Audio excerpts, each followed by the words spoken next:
Hey guys, how's it going? This is MrCamoGaming bringing you guys another Destiny video, and today we're going to be talking about the Hunter's new Nightstalker subclass and my thoughts and opinions on the Nightstalker. I'll leave a link in the description first of all to an image of the Nightstalker subclass so you can use it as a reference point, because at the time of making this video I'm moving house and so I don't have too much time to do loads of fancy editing, and so you can use that image as a reference point to everything I'm saying in the video. Also note that this video is the subclass as it was at E3, and so there may be some changes in the subclass for the final build of the Taken King.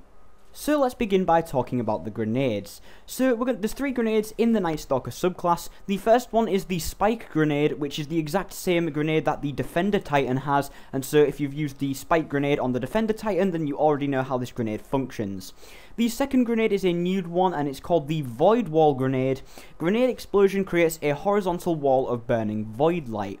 So this one is similar to the other grenades that we already have in the Stormcaller and Sunbreaker as well, but it doesn't look too useful in my opinion, but we'll have to wait and see. Maybe it's just because I've not played with it before, maybe it's really useful and I'm just not aware of it at this time. Then the final grenade is the Void Grenade, which is the exact same as the Voidwalker Warlock Grenade, and so if you use the Voidwalker Warlock, then you already know how this grenade performs. Then we have the jump ability, which is the standard Hunter jump, which is of course double jump. Then we have 3 upgrades to double jump. The first one being higher jump, upgrades double jump for even greater height. Better control, upgrades double jump for better directional control whilst in the air.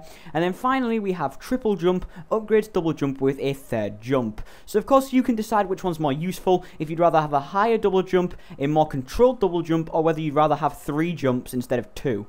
And that's of course your choice, and we can already use all of these upgrades on the Gunslinger and the Blade Dancer. So here's where things get a little bit more interesting. For the super ability on the Nightstalker, we have Shadow Shot. Tether a large group of foes to a void anchor, slowing and silencing them for your fire team. So this one's a little bit more interesting, I think. I do like the sound of this super, and the fact that you can basically, you can tether loads of enemies together, and then all of your fire team, basically, they're just stuck at the enemies, and so you can just literally sit there and pick them off one by one. And it's going to be a very powerful support super, and I do look forward to seeing its uses. But there are also 3 more upgrades to Shadow Shot. The first upgrade is called Inextricable. A portion of damage taken by one tethered target is passed to all other tethered targets. Now this one sounds very interesting, and this could be a real killer in both PvE and PvP. Imagine tethering a bunch of Thrall or Scions together and basically killing 2 of them and killing all of them at the same time. And then in PvP, imagine tethering about 3 or 4 enemies together, and then basically you and your allies in PvP can just pick them off because you're shooting one of them, but then the rest of them are taking damage. It's ridiculous. The second upgrade is called Wait For It. Shadow Shot creates a proximity tether that triggers when targets are close. So this sounds kind of like a trip mine grenade, except for the tether ability. I think this could be really useful if you're fighting waves of Thrall. Again, this is going to be kind of useful, I think, in waves of enemies, rather than when it's just singular enemies. But that is a good thing, because the Taken are going to be able to multiply and constantly be respawned in at any point. And so you are going to need to fight a lot of enemies at once. And then the final upgrade is called Gloam Ranger. Unite your allies, reduces incoming damage and buffs outgoing damage for your tethered fire team. So this one actually is kind of interesting, because in order for it to be used, you have to tether you and your fire team instead of tethering the enemies. But when you do tether your fire team, then you'll take less damage and deal more damage. I do like the sound of this, and I think that once again it's going to be a great way to support your fire team, especially in the raid and in the strikes and all of the new activities that we've got coming up. The melee ability for the Nightstalker is called Smoke, which actually is kind of not a melee ability.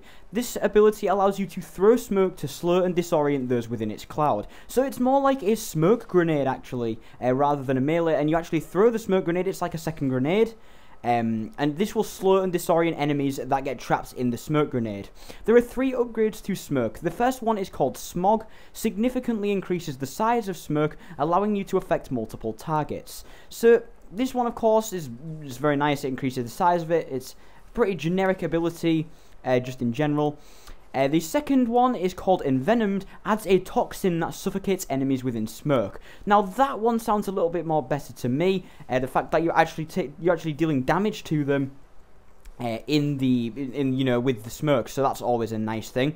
And then the final upgrade is called Snare, allows smoke to stick to surfaces, detonating when enemies are near. So this is, again, I think this is kind of like a trip mine grenade effect, similar to how Wait For It works with the Shadow Shot super. And I think, again, it's very good. And I do like the sound that you can basically turn your entire build into a trip mine grenade build that all does loads of different things. And so I can't wait to try out this smoke ability, actually. It does look very interesting indeed. Next up is the stat mod column, and this is basically the same as it is for the Gunslinger and Blade Dancer subclasses, which is Path Forgotten, Path Forbidden, and Path Unknown. If you don't know what those are, you can literally boot up your game right now as a hunter and go on to your subclass, and you'll see all of these paths, which are the path upgrades, and you'll see all of those on your subclass. Then we have passive column number 1, and of course there's 3 upgrades in this passive column, and you can only choose one of them. The first upgrade is called Uncanny Archer. Every target tethered increases your armor and recovery stat by 1 until Shadow Shot is recharged next, reduced time till the next Shadow Shot. This one, when I read this ability, I thought it was a bit overpowered at first, but I do like the way that they've kind of like balanced things out a bit by reducing the time until your next super, in order to make it so you don't get the increased recovery and armor for too long.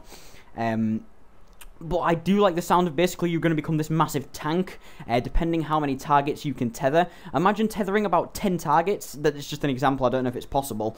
And basically having 10 more recovery and armor. That's ridiculous. You could have so much recovery and armor with that, and I can see this being a very popular choice. The second upgrade is Shadow Trapper. Tethers have increased range, duration, and potency. I said duration. I'm good at talking today.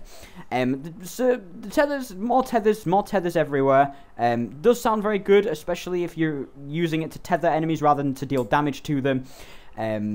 It's just a pretty good ability overall. It upgrades your Shadow Shot quite a bit. And then the third upgrade is called Well Provisioned. Gain an additional grenade and significantly increase grenade durations. This one again is very interesting. It's similar to the Gift of the Sun on the Sunsinger Warlock, and I can see this being very useful as well. Then we have the second stat mod column, which is once again the same as it is for the Gunslinger and Blade Dancer subclasses, which is the Way of the Drifter, Way of the Fearless, and Way of the Nomad. Again, if you don't know what I'm talking about, you can literally boot up your game right now, go to one of your Hunter subclasses, and you'll be able to see these 3 perks. And now we have the final passive column, which is passive column number 2. And once again, there's 3 perks, and you can only choose one of them.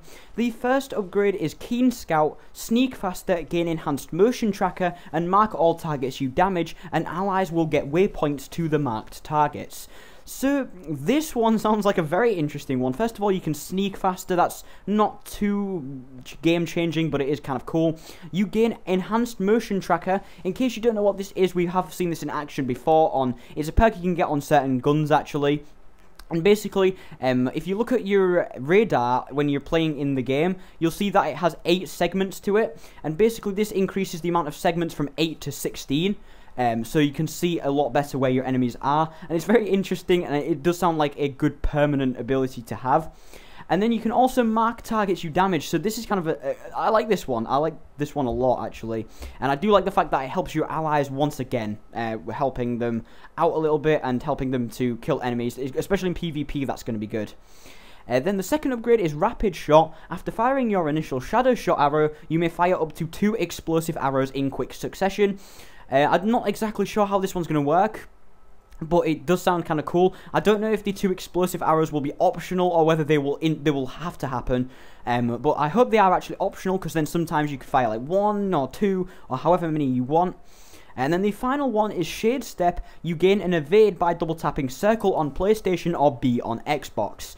Now, this one's kind of like a roll. If you have seen it, it's shown in the trailer a little bit. It's like you do a roll to the side or a roll in the direction you're walking in.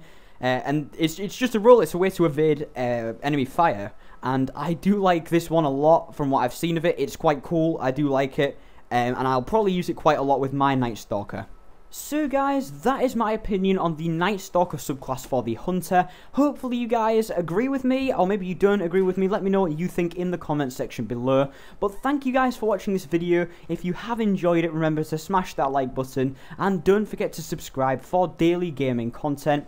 Remember to follow me on Facebook, Twitter and Twitch, links in the description below, and I'll see you guys in another video. So until then, ciao.